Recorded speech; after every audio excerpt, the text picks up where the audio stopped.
Assalamualaikum warahmatullahi wabarakatuh.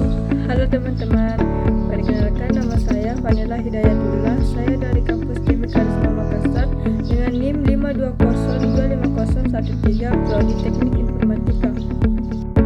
Jadi saya akan menjelaskan materi teorema limit pusat. Ayo saksikan penjelasan singkat saya. Pertama-tama judul materi yaitu teorema limit pusat. Yang kedua yaitu pengertian.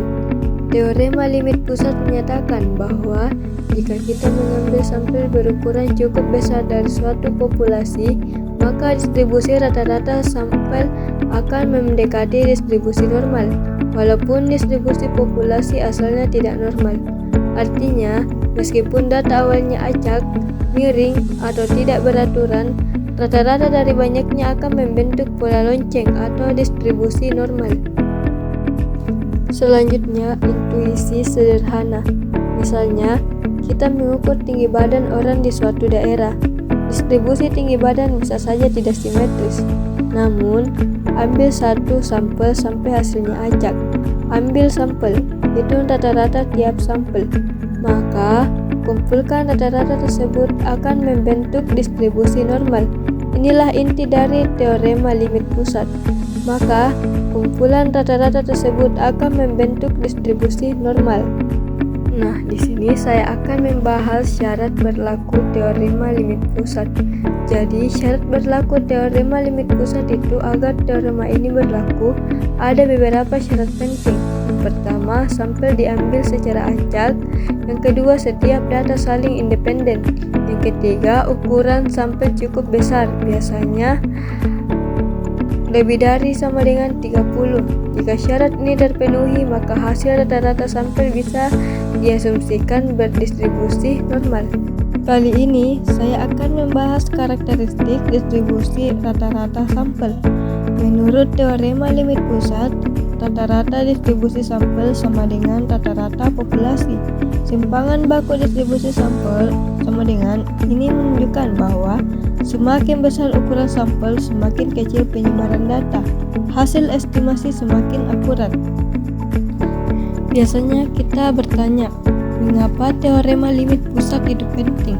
Jadi, teorema limit pusat itu sangat penting karena menjadi dasar uji hipotesis, digunakan dalam interval kepercayaan, membantu kita mengestimasi parameter populasi dari data sampel, digunakan di banyak bidang seperti ekonomi, kesehatan, dan teknik. Tanpa teorema ini, banyak analisis statistik tidak bisa dilakukan. Adapun contoh singkatnya, yaitu misalnya kita ingin mengetahui rata-rata nilai ujian mahasiswa, walaupun nilai asli tidak berdistribusi normal. Dengan mengambil sampel cukup besar dan menghitung rata-ratanya, kita dapat menggunakan distribusi normal untuk melakukan analisis.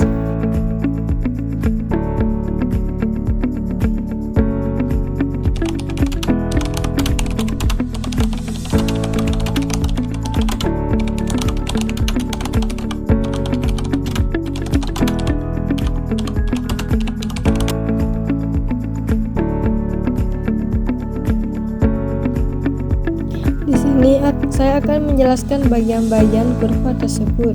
Jadi yang pertama itu kurva berbentuk lonceng, sebaran normal. Kurva biru terbentuk lonceng menunjukkan distribusi normal.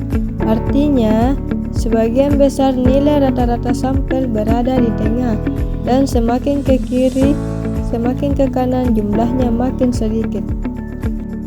Yang kedua, sumbu horizontal menunjukkan nilai rata-rata sampel. Misalnya 60, 70, 80, 90. Setiap di sumbu ini adalah kemungkinan nilai rata-rata dari suatu sampel mahasiswa. Yang ketiga, rata-rata populasi atau mu ditandai dengan garis putus-putus vertikal merah di tengah kurva. Nilainya tertulis mu sama dengan 75. Ini adalah nilai rata-rata sebenarnya dari seluruh populasi mahasiswa, bukan dari satu sampel saja. Kurva simetris terhadap garis ini. Yang keempat, rata-rata sampel. Tulisan Rata-rata sampel di bawah kurva menunjukkan bahwa kurva ini bukan nilai individu mahasiswa, tetapi rata-rata dari banyak sampel yang diambil berulang-ulang. Adapun kesimpulan kurva tersebut, kurva rata-rata nilai ujian mahasiswa membentuk kurva normal karena teorema limit pusat. Walaupun nilai individu berbeda-beda, rata-rata dari sampel yang cukup besar akan terkumpul di sekitar nilai tengah. Semakin besar jumlah sampel, hasil rata-rata semakin stabil dan akurat. Jadi kesimpulannya, teorema limit pusat merupakan salah satu konsep paling fundamental dalam statistika karena menjelaskan hubungan antara data populasi dan data sampel.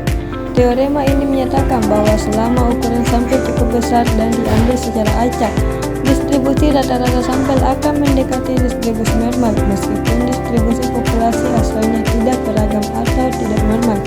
Keberadaan teorema ini sangat membantu dalam praktik analisis data karena dalam dunia nyata kita seringkali tidak mengetahui bentuk distribusi populasi secara pasti. Dengan adanya teorema limit pusat, kita tetap dapat melakukan analisis statistik yang andal hanya dengan menggunakan data sampel. Selain itu, teorema limit pusat juga menunjukkan bahwa semakin besar ukuran sampel yang digunakan, maka tingkat kesalahan pengukuran akan semakin kecil dan hasil estimasi akan semakin akurat. Hal ini terlihat dari semakin kecilnya simpangan baku distribusi rata-rata sampel sering bertambahnya jumlah data. Dalam penerapannya, teorema limit pusat menjadi dasar bagi berbagai metode statistika inferensial seperti interval kepercayaan dan pengujian hipotesis yang banyak digunakan dalam penelitian ilmiah ekonomi, kesehatan, pendidikan, dan bidang lainnya. Dengan demikian, teorema limit pusat memungkinkan kita untuk menarik kesimpulan yang logis dan ilmiah tentang populasi hanya berdasarkan sebagai data, sehingga menjadikannya konsep yang sangat penting dan tidak terpisahkan dalam statistika modern.